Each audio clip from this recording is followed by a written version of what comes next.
കുറച്ചൊക്കെ നമ്മുടെ നാട്ടിലും അയൽ സംസ്ഥാനങ്ങളിലും കാശ്മീരിലും യാത്ര ചെയ്തിട്ടുണ്ടെങ്കിലും ആദ്യമായിട്ടാണ് മറ്റൊരു രാജ്യത്തേക്ക് പോകുന്നത്. കഴിയാവുന്ന രീതിയിൽ എല്ലാം പല തവണയായി ഞാൻ തന്നെ ഈ യാത്രയെ അവഗണിച്ചെങ്കിലും അവസാനം വിധിക്ക് കീഴടങ്ങേണ്ടി വന്നു. മനസ്സില്ലാമനസ്സോടെയാണ് ഞാൻ ജിദ്ദയിൽ പോകാൻ സമ്മതം മൂളുന്നത്.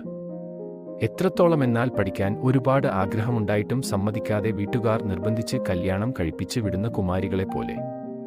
പക്ഷെ നാട്ടിൽ ജോലിയില്ലാതെ ഉള്ള ജോലിക്ക് മര്യാദയ്ക്ക് ശമ്പളമില്ലാതെ നടക്കുന്നതിലും നല്ലത് മറ്റൊരു രാജ്യത്താണെങ്കിലും നമ്മുടെയും വീട്ടിലെയും കാര്യങ്ങൾ നല്ല രീതിയിൽ നടക്കുമെങ്കിൽ അതല്ലേ നല്ലത് എന്ന് വിചാരിച്ചു. എല്ലാവരും ചോദിച്ചു എന്നോട് നിനക്ക് ടെൻഷൻ ഉണ്ടോ എന്ന്.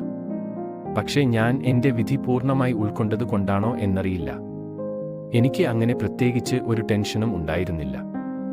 ഇവിടെ AC-യുടെ അമിത ഉപയോഗം എന്നെ വല്ലാതെ അലോസരപ്പെടുത്തുന്നുണ്ട്. അതൊഴിച്ചാൽ ജിദ്ദ ജീവിക്കാൻ വളരെ നല്ല സ്ഥലമാണ്.